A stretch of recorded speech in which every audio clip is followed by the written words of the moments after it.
Apa itu Perang Dingin? Perang Dingin adalah suatu kondisi yang terjadi pasca Perang Dunia Kedua, di mana dunia dalam situasi tegang akibat dua negara besar yang berseteru. Amerika yang demokratis kapitalis melawan Uni Soviet yang komunis. Bisa dibilang, Perang Dingin adalah perang ekspansi ideologi negara-negara kuat ke negara lemah pasca Perang Dunia Kedua. Tentu, kedua negara ini juga didukung oleh keinginan untuk berkuasa. Amerika Serikat memulai ekspansinya dengan strategi politik containment yang terdiri dari Marshall Plan di Eropa, Turkmen Doktrin Turki Yunani, Colombo Plan di Asia. Program ini pada dasarnya membantu negara-negara miskin pasca Perang Dunia II untuk mencegah tumbuhnya ideologi komunis. Uni Soviet juga nggak mau kalah. Negara-negara Eropa Timur bergabung dengan Uni Soviet, termasuk sebagian dari Jerman, yaitu Jerman Timur.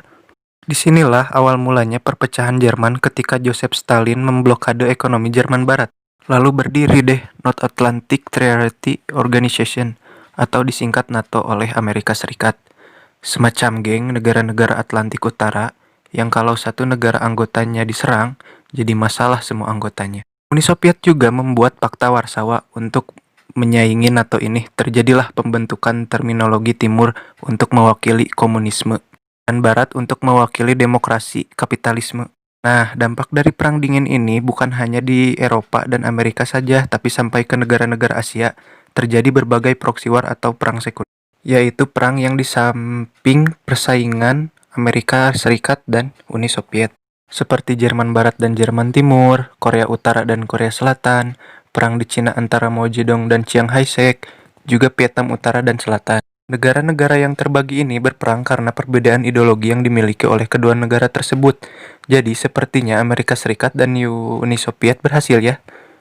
Selama proxy war, kedua kekuatan besar ini duduk di kursinya sebagai provokator. Negara-negara yang berkonflik mendapat dukungan besar dari Amerika Serikat dan Uni Soviet untuk saling mencegah ideologi satu sama lain. Tidak cuma perang ideologi, Amerika Serikat dan Uni Soviet juga saling berlomba-lomba untuk membuat senjata nuklir. Meskipun PBB sudah membuat Atomic Synergy Commission untuk mencegah perang nuklir terjadi, kedua negara ini belum juga bisa duduk tenang dalam sebuah kesepakatan. Cepatnya Uni Soviet dalam mengejar teknologi Amerika Serikat di senjata nuklir membuat hubungan mereka semakin tegang. Selain itu, mereka juga saling berlomba dalam teknologi ruang angkasa, saling mengirim kapal ruang angkasa dari mulai tanpa awak sampai berawak, dari mulai mengitari bumi sampai mendarat di bulan. Semua dilakukan agar tahu siapa yang lebih hebat. Kejar-kejaran kucing dan anjing ini pun akhirnya berakhir ketika Uni Soviet dalam kepemimpinan Gorbachev ingin mengalihkan anggaran negara untuk lebih fokus menangani masalah-masalah internal seperti ekonomi dan kesejahteraan negara itu sendiri.